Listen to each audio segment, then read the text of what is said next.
Claudia tenía 32 años cuando su madre murió. No fue algo repentino, fue un proceso largo, doloroso, una enfermedad que fue apagando lentamente la voz que más la había sostenido. Aún así, cuando llegó el final, Claudia sintió que el mundo se partía en dos. Al principio no quería hablar con nadie. Se sumergió en el trabajo, en las tareas del día a día, como si esconder el dolor fuera una forma de protegerse. Pero las noches eran otra cosa. En la oscuridad, el silencio pesaba distinto. Un día, revisando el armario, encontró un pañuelo que aún tenía el perfume de su madre. Lo sostuvo entre las manos y por primera vez en semanas lloró. Lloró sin medir el tiempo. Esa noche escribió una carta que nunca pensó enviar, pero que le permitió decir todo lo que había quedado guardado. El agradecimiento, el enojo, la tristeza, el miedo, la guardó en una caja junto con otras cosas de su madre. Ese fue su primer ritual. Con el paso de los días, Claudia comenzó a hacer algo más. Retomó el hábito que compartía con su madre todos los domingos por la tarde, ver películas antiguas de esas que casi nadie más disfrutaba. Al principio lo hizo entre lágrimas, pero poco a poco empezó a esperar esos momentos con ternura. Era su forma de estar juntas. También empezó a caminar por el parque donde solían conversar. Al inicio le dolía cada rincón, pero luego decidió llevar un cuaderno y cada vez que pasaba por un lugar que le traía un recuerdo, lo escribía. Lo convirtió en un diario del duelo. Allí empezó a reconstruir la historia de amor que les unía, no solo la del final, sino también la del principio. Con el tiempo, Claudia notó que el duelo no desaparecía, pero cambiaba de forma. Dejó de ser un peso constante y se volvió una sombra que le acompañaba, que a veces aparecía con fuerza, pero otras veces solo la miraba de lejos. Aprendió a permitirse los días malos, pero también a crear nuevos rituales, encender una vela en su cumpleaños, leerle un poema en voz alta cuando la extrañaba, cuidar sus plantas favoritas como un acto de presencia. Hoy, Claudia dice que su madre no se fue, vive en su forma de hablar y en las cosas que le hacen reír, en la paciencia que heredó. No fue fácil, y aún hay momentos en que la tristeza vuelve sin avisar, pero ahora sabe que llorar no es retroceder, es recordar desde el amor. Hola, hola, bienvenidos a un nuevo episodio aquí en Contacto. Yo soy Manuela, psicóloga y maestrante del programa en psicología clínica. Hoy, como en todos los episodios, me encuentro con Anita, quien es médica psiquiatra. ¿Cómo estás hoy, Anita? Hola, buenos días a todos. Muy bien, bien, gracias a Dios. Hoy hablaremos sobre algo que, aunque a veces evitamos, forma parte de nuestra vida, el duelo. Y es que el duelo no llega cuando alguien muere, también aparece cuando se termina una relación, cuando dejamos un lugar que fue importante para nosotros, cuando cambiamos o cuando se cierra una etapa. Hoy queremos compartirles algunas reflexiones sobre lo que significa perder, pero también sobre lo que significa continuar. Porque aunque el dolor parezca eterno, también es cierto que con el tiempo el amor toma nuevas formas, nuevos matices. Quédate con nosotras, este episodio es para ti, para quienes han perdido, para quienes acompañan o para quienes quieren entender un poco acerca del duelo, el proceso y algunas estrategias para llevarlo. Ok, bueno, hablemos un poquito de qué es el duelo, Anita, que se entiende, por ejemplo, desde la psiquiatría como el duelo o un proceso de pérdida en general. Bueno, el duelo es una etapa en donde se siente un profundo dolor, que es una emoción que tiene varios matices de tristeza, frustración, angustia. Y esa etapa se vive cuando una persona tiene una pérdida. Cualquier tipo de pérdida puede causar ese proceso de duelo. Ya depende de cada escuela. Algunas escuelas consideran que el duelo tiene un tiempo de caducidad y que evidentemente ese tiempo no se va a alargar toda la vida. Es como cuando uno se fractura una pierna, pues le duele esa fractura, pero esa fractura eventualmente consolida, se sana y a uno le deja de doler el pie. Entonces es un tiempo que tiene una duración y si se sabe llevar, si se sabe manejar, ese dolor finalmente mejora. Que le deje de doler a uno el duelo de un ser querido no significa que uno no vuelva a recordar esa pérdida. Uno puede recordar constantemente la pérdida, pero ya no le duele. Y les voy a poner un ejemplo. Supongamos que uno está aprendiendo a montar bicicleta y en esos días que está aprendiendo a montar bicicleta a uno le sueltan del sillín, uno va solo, pero cuando se da cuenta que va solo, hace una especie de maroma en la bicicleta, se cae y uno presenta un esguince de tobillo grado 3, pongamos una cosa grave, o sea, necesita una férula de yeso y un tiempo mínimo de recuperación de un mes enyesado. Ese esguince de tobillo es de los más dolorosos. Las personas que se han esguinzado alguna vez el tobillo, pues me darán la razón que es un proceso muy doloroso, pero es un dolor que no se queda toda la vida, durará unas horas, unos días y posteriormente deja de doler. Después de eso, cuando le quitan el yeso, viene un proceso de recuperación terapéutico que se llama fisioterapia para uno volver a recuperar la movilidad del pie y tras unos mesecitos, uno o dos, uno puede volver a correr, saltar y seguir aprendiendo a montar bicicleta hasta ser un experto.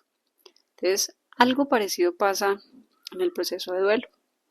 Hay una pérdida que produce un dolor intenso que se vive desde el cerebro, pero que se reparte por todo el cuerpo a través de los neurotransmisores y las hormonas. Entonces uno físicamente siente el dolor de lo que mentalmente o desde la parte representativa se perdió.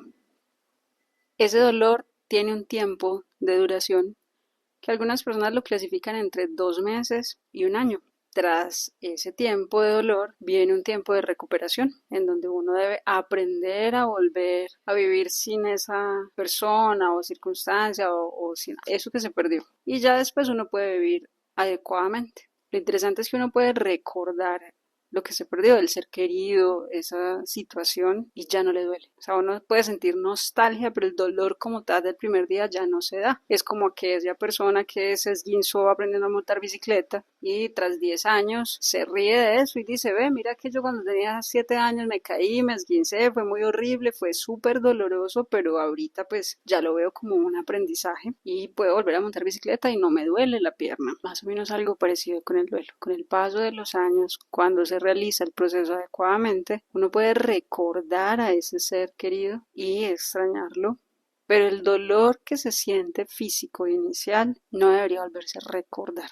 Luego más adelante diremos por qué ese dolor continúa incluso toda la vida y hay personas que nunca les deja de doler, valga la redundancia, el duelo. Aquí solamente una cosita para complementar, y es que uno de los modelos más conocidos para entender las fases o las etapas del duelo es el de Elizabeth Kubler-Ross, que plantea 5 etapas. De hecho, mis pacientes y algunas personitas allegadas a nosotras nos habrán escuchado hablar de ellas en algún momento, y esas etapas son la negación, la ira, la negociación, la depresión y la aceptación.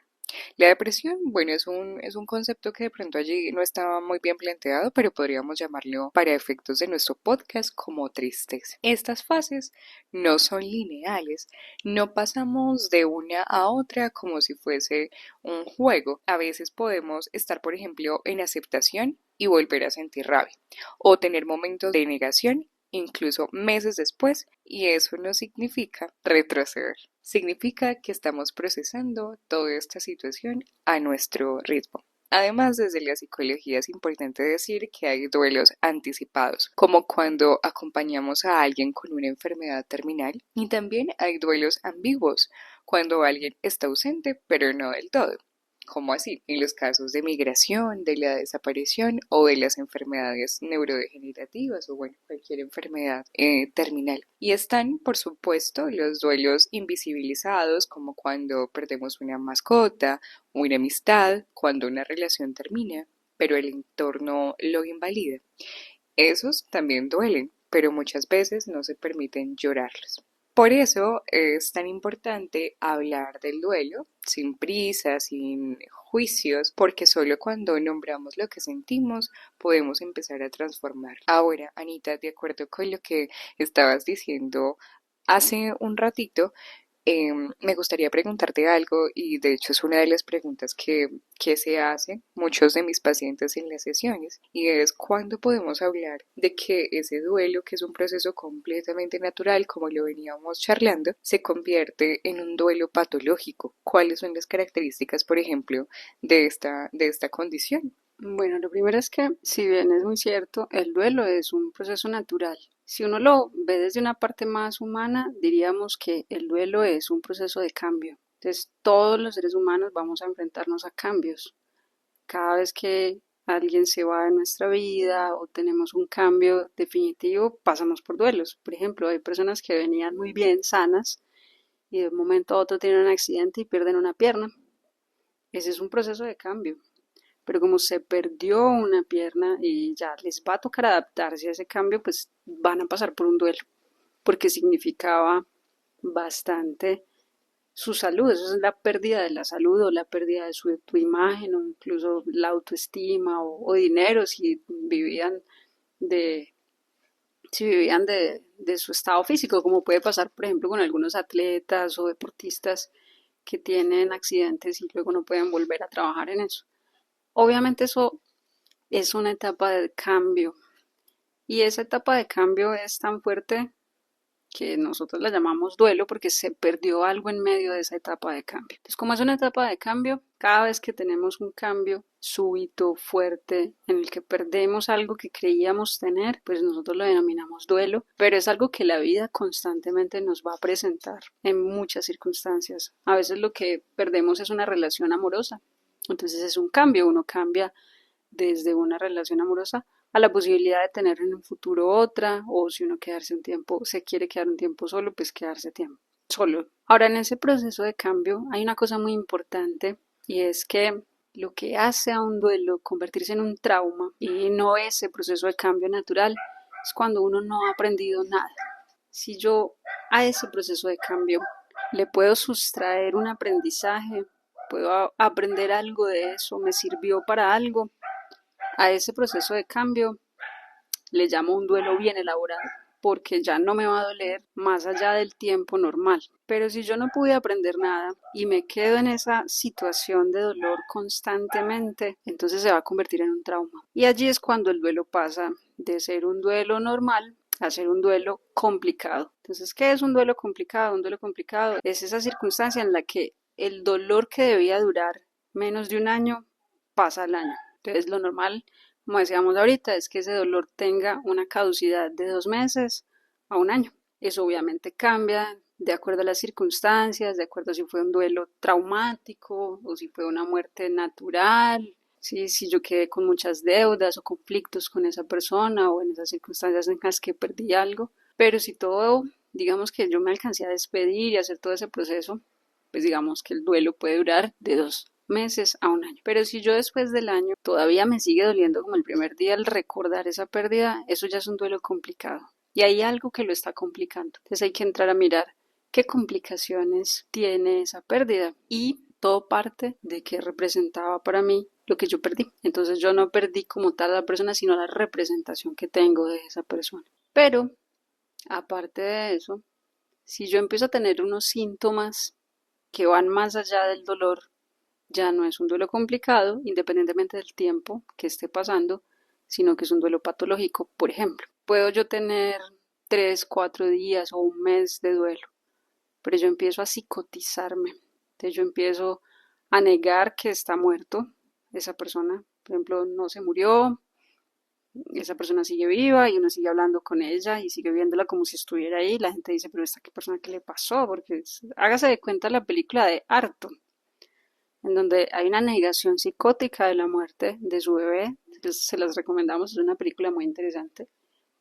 Obviamente le hicimos spoilers porque ahí ya les decimos el final de la película, pero básicamente ahí se ve lo que es un duelo patológico. Entonces, un duelo patológico es aquella persona que se psicotiza o que tiene una salida de la realidad frente al duelo, ya sea por una negación intensa, ya sea porque empiece a sentir olor a muerto en toda su casa, porque empieza a sentir pasos, porque empieza a sentir una cantidad de percepciones que salen de la realidad. Esos son los duelos patológicos. Los duelos patológicos evidentemente hay que tratarlos con psicofármacos. Entonces hay que darle un medicamento a la persona para que esa persona vuelva a entrar a la realidad. ¿Sí? Los duelos complicados no siempre hay que tratarlos farmacológicamente, pero sí hay que tratarlos terapéuticamente. O sea, todos los duelos hay que hacerles terapia. Solo que si tú tienes un duelo complicado en donde se está alargando el proceso de dolor, pues vas a necesitar más tiempo de terapia, más veces a la semana y de pronto un refuerzo con algún antidepresivo para mejorar el dolor que estás sintiendo. Es como un analgésico. Cuando tienes un dolor muy intenso no te lo aguantas porque tienes que ir a trabajar, porque tienes que responder por todo, pues uno que se va a ir con un dolor bien impresionante, uno toma un analgésico y se va a trabajar, lo mismo. Si hay un dolor muy intenso por el duelo, puedes tomarse un antidepresivo un tiempo mientras pasa ese duelo complicado. Pero en el duelo patológico, como hay sí o sí una patología, por ejemplo, yo escucho que mi esposo todos los días llega a mi casa, se sienta a mi cama, me habla y los hijos dicen, doctora, yo no veo a nadie. Ella dice que le hablan a toda hora, que lo ve. Aquí no vamos a entrar en esos fenómenos paranormales en donde de verdad la gente siente y ve cosas después de la muerte, pero estamos hablando en este caso que aparte del fenómeno existe una alteración en la funcionalidad de la persona. O sea, la persona no es capaz de ir a trabajar, la persona no es capaz de relacionarse con otras, no es capaz de comer, no es capaz de dormir y está evidentemente psicotizada. Eso es un duelo patológico y hay que tratarlo. Creo justamente que todo esto que nos compartes es muy valioso, incluso desde la referencia misma de la película, porque logramos ver incluso al inicio algo de base, lo decíamos y lo conversábamos antes de grabar el podcast. Incluso ahorita pensaba que se trataba de rasgos de personalidad y solamente, digamos, hasta el final logramos entender que estaba presentando justamente un episodio psicótico producto de esta pérdida de su hija y esto pues indudablemente logra ejemplificar muy bien lo que quiere decir o lo que significa el duelo patológico. Ahora bien, hay otra característica del duelo patológico o por lo menos es algo que conozco y es la duración, ¿cierto? De esa tristeza, de esa sensación de vacío, que tarda, por ejemplo, una persona tarda en superar el duelo mucho tiempo. Eso también podría ser un duelo patológico, que pasan, por ejemplo, 3, 4 años y la persona todavía sigue con estos síntomas, o cómo se conoce a esta condición o esta sintomatología. Ese es el duelo complicado. Ah, ok. O sea, porque tú sigues sintiendo esa profunda tristeza por la pérdida. Entonces te sientes desanimado, no disfrutas de lo que hacías antes, te sientes desmotivado, bajo de energía, pero tú sigues siendo funcional. Entonces tú Ok. vas a trabajar, te obligas a levantarte común y corriente, o sea, tú logras ser funcional, relacionarte con otras personas, salir con amigos. Lo que pasa es que el dolor vuelve cuando recuerdas a la persona. O sea, es Ujú. un duelo complicado que si está empezando a generar disfuncionalidad, ya no sales Exacto. de la casa, ya no te relacionas con nadie, ese proceso ya se hace muy disfuncional, no quieres comer, entonces ya deja de ser un duelo complicado a ser un duelo patológico. Y Ya. sí, así hay que tratarlo. Pero si eh, tú estás bajito de ánimo, tienes disminución del goce, de la motivación, no duermes un poquito bien, pero sigues haciendo todo normal y estás entre los 2 meses y un año del duelo, pues eso no es ni duelo complicado ni patológico, Ujú. simplemente estás en el mismo proceso de duelo natural, De acuerdo. ¿sí?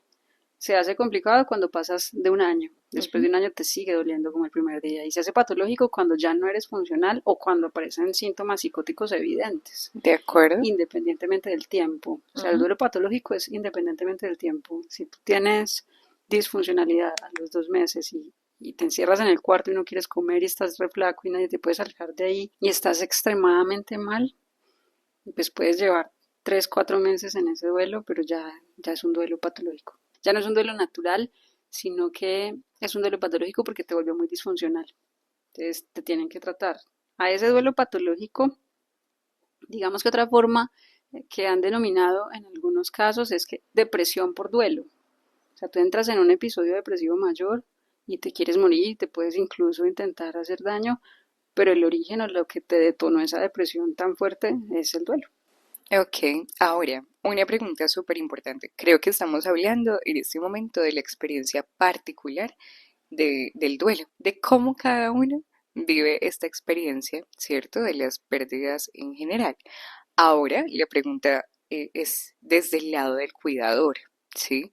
Es decir, si una persona, miembro de nuestra familia, nuestro mejor amigo, nuestra mejor amiga, bueno, cualquier persona que sea importante para nosotros, tiene una pérdida significativa en su vida, ¿cómo, digamos, desde tu experiencia, sugerirías acompañar a estas personas? ¿Cómo lo podríamos hacer? ¿Cómo acompañamos a las personas que están pasando por un duelo significativo? Bueno, yo creo que de las técnicas vas a hablar tú ahorita, entonces no nos vamos a meter en técnicas como tal. Hay una cosa interesante y es que el ser humano es ser humano primero por su capacidad de pensar, racionar o de tener mayor conciencia.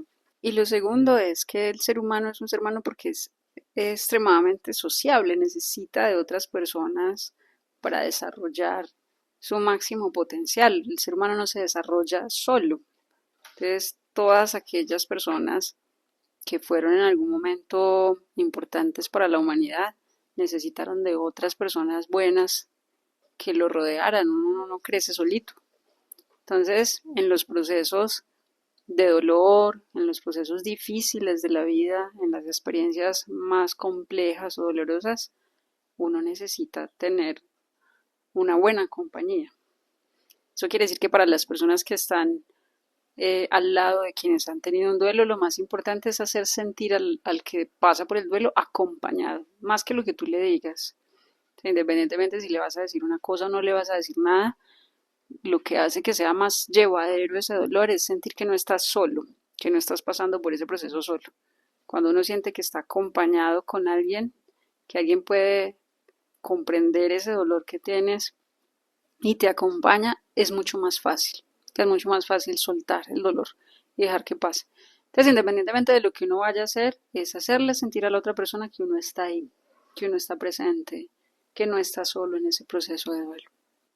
A este podcast le he agregado para hoy una sección un poquito más íntima en el sentido de que podamos contar nuestras experiencias en torno al duelo. Entonces, quisiera preguntarte para también llenar a nuestros oyentes de estrategias, de herramientas, de algo que puedan quedarse con ello.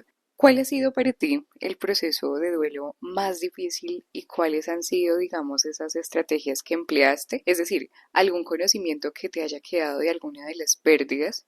Bueno, yo diría que de las experiencias vividas he aprendido dos cosas. Lo primero es que hay que soltar la culpa. Una de las cosas que más complica el duelo es sentir que eres culpable de lo que le pasó al otro o que eres culpable de que la otra persona en sus últimos momentos o instantes de vida la haya pasado mal por culpa tuya. Y experiencias no solamente mías, mucha gente le ha pasado que están enojados, discuten, no logran resolver esa discusión, la otra persona se va y en un accidente fallece y uno se siente culpable por no haber podido resolver o no haber, o que lo último que nos le dijo uno a esa persona fue una mala palabra o estaba enojado o le dije no te quiero ver nunca más o no eres importante para mí y que esa persona se fue con esas palabras y se falleció y uno no pudo ratificarle que eso era mentira, que lo había dicho uno en medio de una discusión acalorada.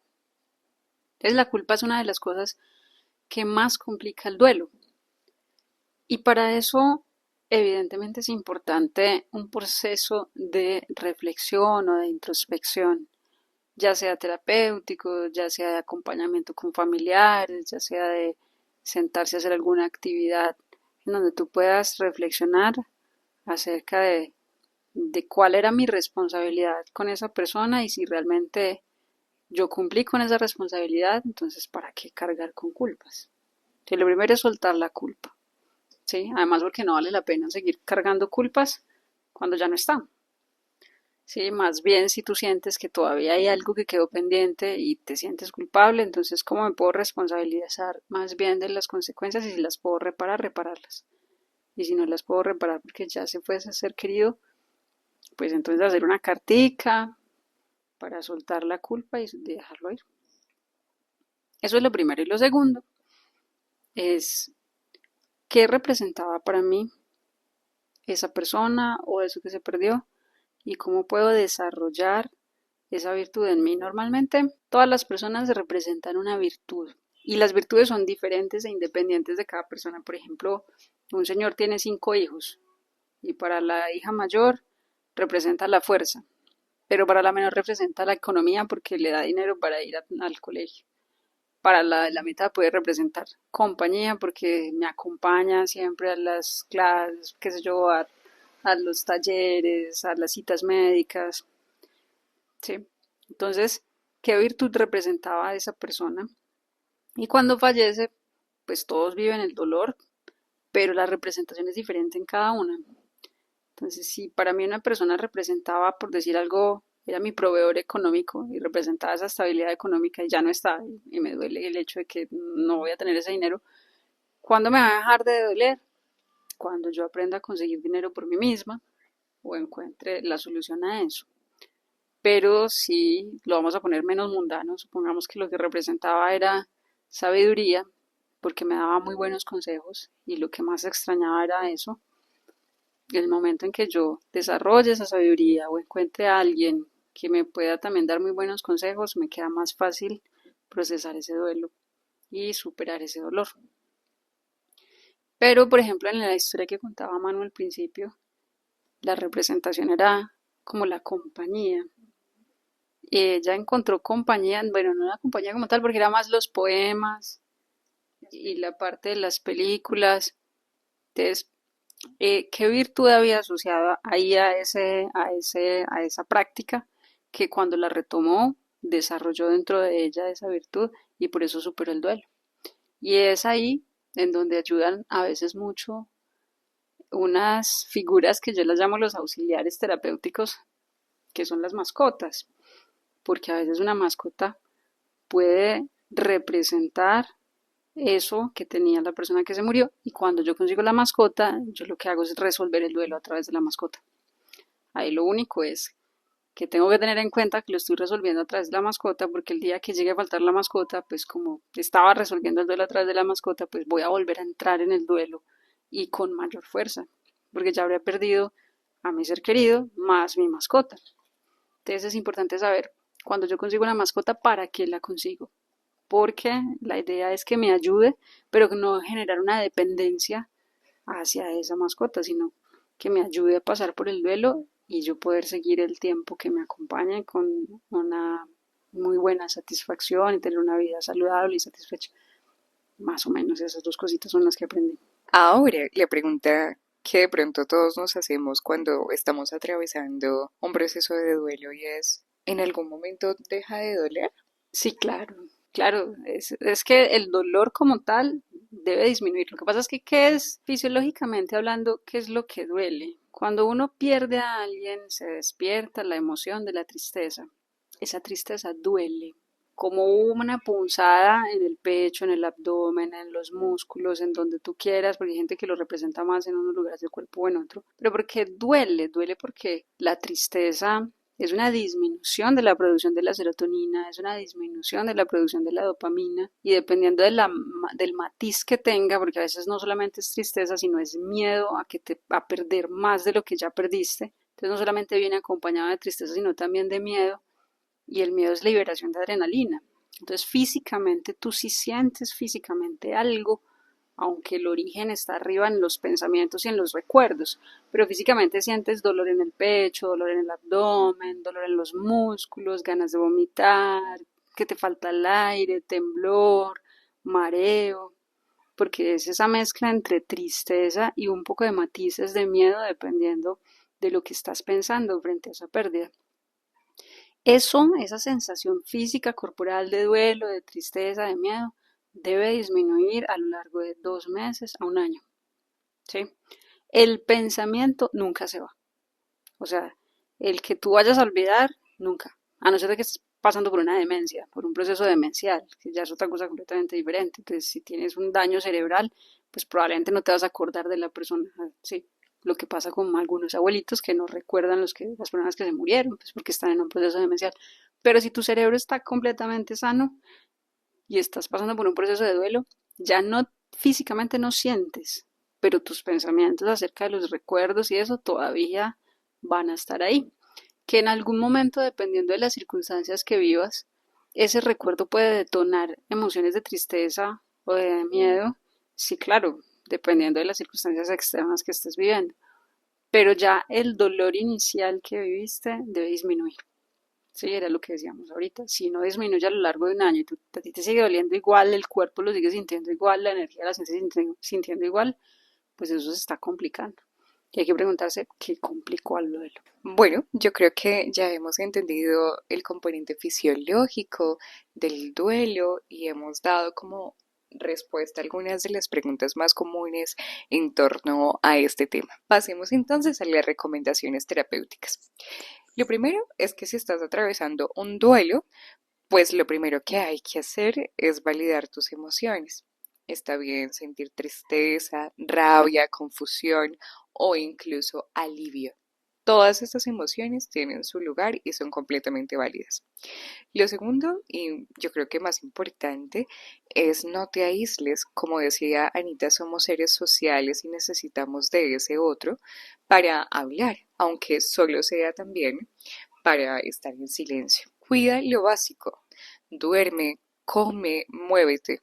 El cuerpo también necesita dicho sostén. Otra herramienta que te puedo entregar y es súper poderosa es honrar la pérdida. Como bien lo contábamos en la historia inicial, escribir una carta eh, de alguna u otra forma permite hacer este proceso más sencillo, digámoslo de alguna manera. El recuerdo, además, puede ser un refugio cuando escribimos una carta para esa persona que ya no está. Y si digamos que en este proceso de duelo estás acompañando a alguien, no minimices su experiencia. Frases como todo pasa por algo o debe ser fuerte pueden ser un poquito duras para esa persona. Ofrece presencia, no soluciones. A veces lo mejor que puedes decir es aquí estoy. Ten paciencia, el duelo no tiene fecha de caducidad. Finalmente podemos sacar estas conclusiones. El duelo no es olvido. Es memoria en transformación. Es amor que se acomoda en un nuevo lugar dentro de nosotros. Y aunque al principio parezca que nunca vamos a dejar de sentir el vacío, con el tiempo aprendemos a hacer espacio para la ausencia y también para la vida que indudablemente continúa. Gracias por acompañarnos hoy. Si estás viviendo un duelo, te mandamos un abrazo profundo y lleno de ternura. Si este episodio resonó contigo, compártelo. Tal vez le llegue a alguien que lo necesita. Nos escuchamos en el próximo episodio aquí en Contacto.